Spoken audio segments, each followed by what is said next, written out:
दोस्तों, देश में होने वाले लोकसभा चुनाव 2024 में 400 पार का नारा लेकर चल रही बीजेपी का मुख्य मुकाबला इंडी गठबंधन से है। दोस्तों, इस वक्त हम मौजूद हैं उत्तर प्रदेश के बहुचर्चित सीट गौतम बुद्ध नगर के नोएडा में। दोस्तों, इलेक्शन चाणक्य लोकसभा चुनाव को कवर करते हुए चुनाव यात्रा कर रही है। कन्याकुमारी से कश्मीर तक हम देश के विभिन्न हिस्सों में जाकर वहां के चर्चित सीटों पर वहां के लोगों से बात करेंगे और जानेंगे कि इस बार वो अपना वोट किसे देंगे, इस बार देश में किसकी सरकार बनेगी और किसके हाथ निराशा लगेगी। आज यहीं पर नोएडा में अमित शाह की रैली भी है। तो दोस्तों, चलते हैं रैली की तरफ और साथ ही नोएडा में यहाँ के लोगों से बात करेंगे और जानेंगे कि यहाँ के लोग किसे अपना नेता मानते हैं और देश में इस बार वो किसे प्रधानमंत्री चाहते हैं। तो चलिए चलते हैं नोएडा की तरफ।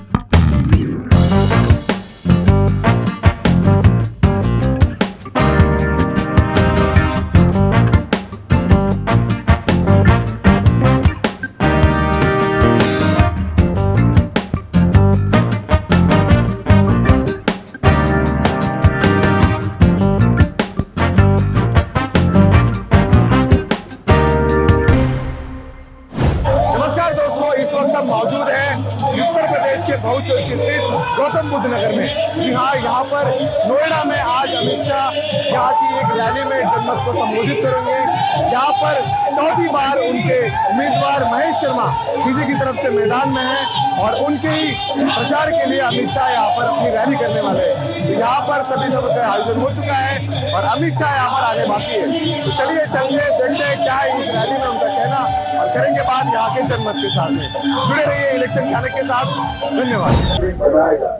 मोदी जी ने इस 10 साल में गरीब कल्याण से लेकर अर्बन डेवलपमेंट से लेकर ढेर सारे काम देश में इंफ्रास्ट्रक्चर के किए हैं।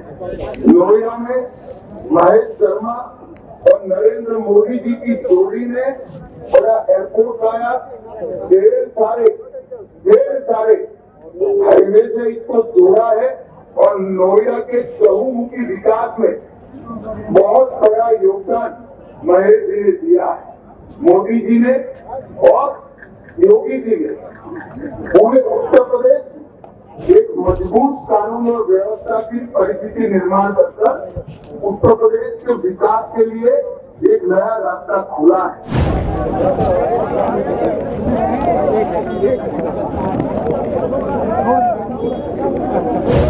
तो आप क्या कहना चाहेंगे?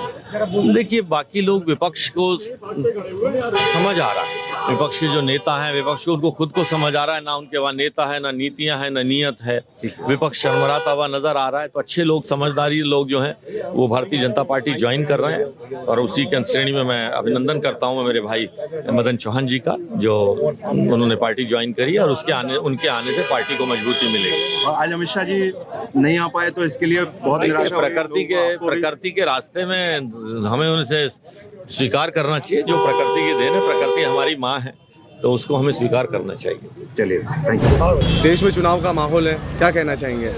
होना चाहिए। लोकतांत्रिक व्यवस्था में चुनाव तो बहुत कंपलसरी है। अगर चुनाव हो रहा है तो ये तो बहुत शुभ क्षण है। यही है 5 साल में अधिकार मिलता है हम लोगों को वोट देने का। इस बार भारतीय जनता पार्टी ने 400 पार का नारा लगाया है। हाँ, मेरे को लगता है चलो 400 लगाया, ठीक है। अगर 400 नहीं आएगी तो 370 तो पक्का है। 370 हटाया है ना। राहुल गांधी की चुनाव यात्रा भी चल रही है, वो अलग अलग स्टेट में जाके अपना कैंपेन भी कर रहे हैं। तो क्या लगता है इसका भारतीय जनता पार्टी की सीट्स पे क्या असर हो सकता है? देखिए, इसका देखो इम्पैक्ट पड़ना चाहिए और हम भी चाहते हैं कि राहुल गांधी भी रहें, उनकी पार्टी ख़त्म नहीं होनी चाहिए। उसका कारण है कि देखिए, एक ट्रेन बनती है उसमें ब्रेक की भी जरूरत पड़ती है, तो ब्रेक लगाने के लिए विपक्ष भी जरूरी है। आप कहाँ से बिलोंग करते हैं? हम नोएडा से ही, सेक्टर 34 से। तो इस बार नोएडा से कौन आएगा चुन? देखो, तो कंपलसरी है, महेश शर्मा की सीट पक्की है, उसको कोई हटा नहीं सकता। यहाँ के आसपास के किसानों में काफ़ी नाराज़गी देखने को मिलती है। देखिए, वो देखिए उनका व्यक्तिगत मुद्दा है, ऐसा कोई बीजेपी से पर्सनल नाराज़गी नहीं है। वोट उनको उन्हीं को देना है। दोस्तों, इलेक्शन चाणक्य की टीम देश में चुनाव यात्रा कर रही है, कन्याकुमारी से कश्मीर तक। इस वक्त हम दिल्ली के पास में एनसीआर के इलाके नोएडा में हैं, जो गौतम बुद्ध नगर लोकसभा क्षेत्र का एक हिस्सा है। यहाँ पर आज बीजेपी के फायरब्रांड नेता अमित शाह की रैली थी, लेकिन किसी कारण की वजह से वो यहाँ पे नहीं आ पाए। लेकिन यहाँ पे जितने भी बीजेपी समर्थक जुड़े थे, हम उनसे अब बात करेंगे और जानेंगे कि इस बार देश का माहौल क्या है और चुनाव में वो अपने नेता को किस तरीके से देखते हैं और उनसे उनकी क्या अपेक्षा है। तो बात करते मोदी योगी जिंदाबाद, मोदी योगी जिंदाबाद, मोदी योगी जिंदाबाद। अब की बार मोदी सरकार, अब की बार मोदी सरकार, हर हर मोदी। क्या नाम है आपका? मेरा नाम केशव देव शर्मा। केशव देव जी, कहाँ से बिलोंग करते हैं आप? मैं जिला बुलंदशहर से। और यहाँ पे दिल्ली में क्या करते हैं? दिल्ली में कुछ नहीं करता मैं भाई, इधर आया हूँ। तो रैली के लिए आए थे आप? जी सर। रैली में तो अमित शाह जी नहीं आए। नहीं आए तो कोई बात नहीं। क्या लगता है आपको इस बार किसका माहौल होगा देश में? क्या बीजेपी का होगा भाई। आप अपना वोट किसको देंगे? बीजेपी को दूंगा भाई। ऐसा क्या खास कारण है कि सब बीजेपी की बात खास कर रहे हैं? कारण ये है भाई कि उन्होंने बड़ा अच्छा करा है उसमें, इसी वजह से उनको बीजेपी के साथ में उनको सही। आपके जिंदगी में क्या बदलाव आया? आपको किन चीजों मेरी का फायदा जिंदगी हुआ? में बदलाव भाई ये है, कहने का मतलब उन्होंने सरकारी नौकरी दी है, ऐसा नहीं मना करेंगे कि हम सरकारी नौकरी नहीं दी है। उनको नहीं दी है जो नहीं करना चाहते हैं, हमें दी है क्योंकि हम करने वाले हैं। सरकार की और भी बहुत सारी योजना है, ऐसी कौन सी योजना है जिसका आपको व्यक्तिगत रूप से लाभ मिला है? व्यक्तिगत रूप से भाई जो भी उनकी जो योजना है उनसे सब हमें लाभ मिला है, बाकी कोई इस बारे में कुछ नहीं कहना चाहेंगे। चलिए धन्यवाद। नाम बताइए अंकल जी। नाम रोहतास नागर। रोहतास नागर जी, क्या करते हैं आप? हमारा काम बिजनेस है, कौन सा बिजनेस? दूध का काम करते हैं। अच्छा, तो बिजनेस में आपको, मैंने सुना है कि बिजनेसमैन को बहुत ज्यादा तकलीफ हो रही है, जैसे विपक्ष के आरोप लगा रहे हैं। कोई तकलीफ नहीं है, बहुत अच्छी सरकार है यहाँ, और तो सब बेस्ट हैं। ये सरकार हमारी हर तरीका से बढ़िया है, सभी चीज़ों में। राम मंदिर बनवाया, राशन दे रहा है, और गैस सिलेंडर दिए हैं, शौचालय बनवाए। नोएडा में कहीं शौचालय नहीं थे, इतनी अच्छी सुविधा करी है गवर्नमेंट ने, अगर इसका कोई जवाब ही नहीं है।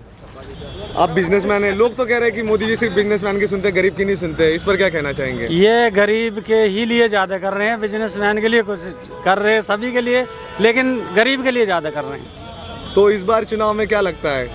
इस बार चुनाव में मोदी 400 से पार आएंगे। तो इस तरह से यहाँ पे ये रैली कवर हुई है और हम आगे बढ़ेंगे, नोएडा के ग्रामीण इलाकों में जाएंगे, गौतम बुद्ध नगर लोकसभा के, और वहाँ पे जाकर हम लोगों से बात करेंगे और जानेंगे कि उनके दिल का क्या है राज। इस बार वो किसे अपना नेता चुनेंगे, किसके हाथ लगेगी निराशा। देखते रहिए हमारे साथ में इलेक्शन चाणक्य पर चुनावी यात्रा 2024। धन्यवाद।